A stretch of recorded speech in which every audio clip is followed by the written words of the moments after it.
The Reserve Bank of India completes 80 years of its inception. We have the man himself, Raghuram Rajan, the Governor of Reserve Bank of India, to talk to us. Thank you for talking to us, sir. Congratulations, first of all. 80 years and still standing tall. How would you like to describe the entire evolution? Well, it's a long time in the life of man, short time in the life of an institution. There are 300-year-old central banks, but look, we're a young country, and I think that there is so much to do.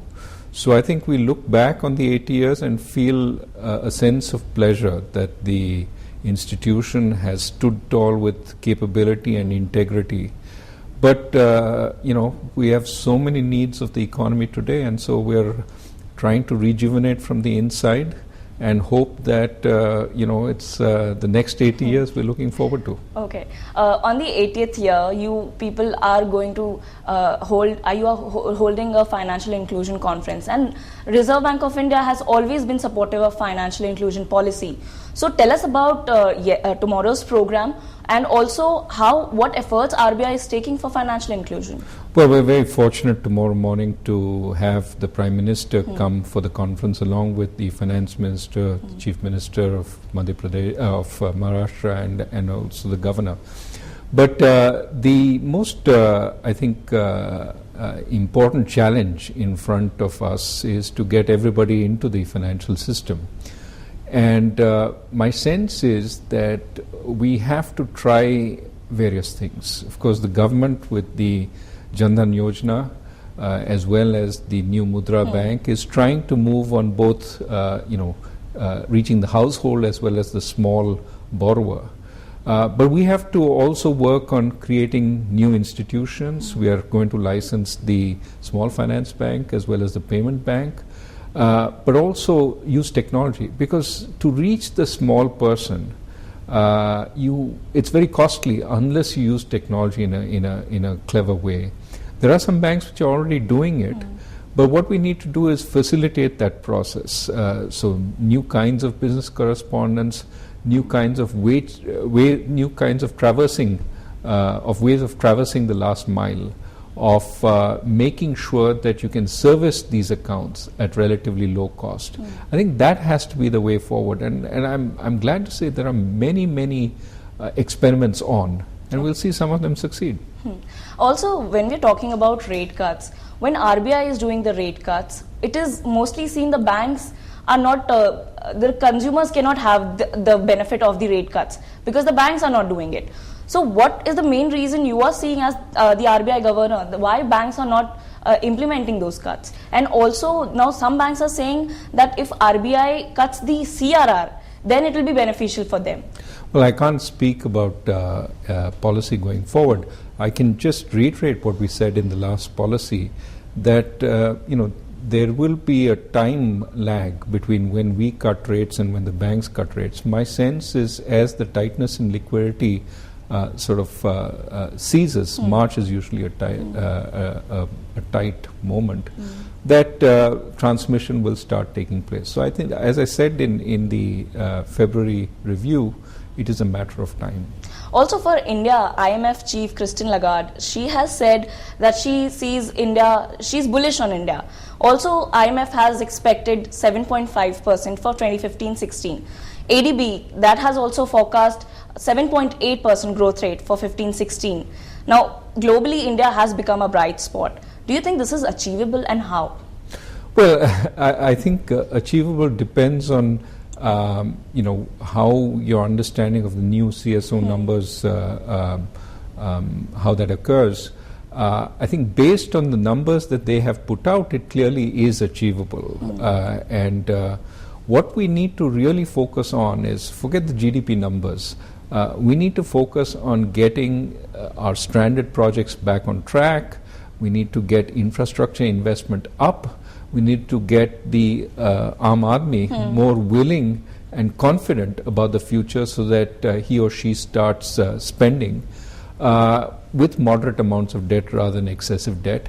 So if we put all these together, we will have sustainable growth. Whether that's 7, 6, 8, 9, doesn't matter. We need to just remove the impediments in the way of growth, and that's what I think we're all engaged in. Okay, now you answered that. I'm tempted to ask you, what would be your reaction? It's a late question, but what would be your reaction for the budget?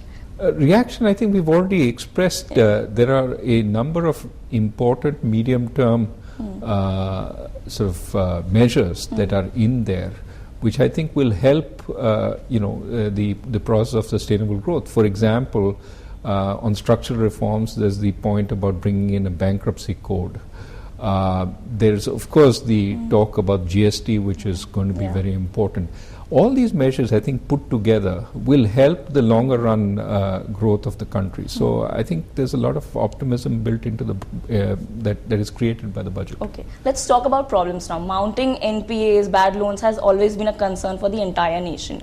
What is RBI taking, what measures RBI is taking to deal with them? And also I would like to ask you, what are the key problems that RBI is seeing? Well, I think this is the value of looking back 80 years. What you see is that we've seen such situations before. Early 2000s, we had NPAs which were significantly larger in the system. But that doesn't mean we can be complicit now. We certainly have to work on cleaning up. And our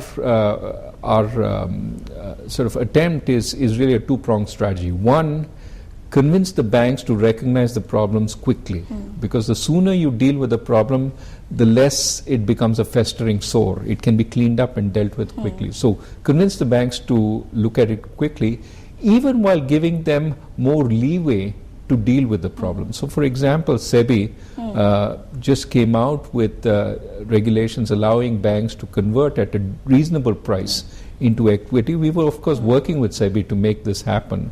And the fact that it's finally happened will give banks an additional tool. And we've given them a variety of tools over the last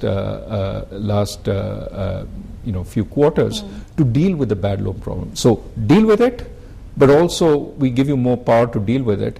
And going forward, as growth picks up, hopefully the problems will get alleviated. But it's something that is work in progress. Have we seen the peak of the bad loans? I don't know. I think we still can't say we're out of the woods. Okay. Lastly, any new strategy RBI is coming up with for tomorrow? No, I think tomorrow is certainly looking forward as to what we need to do.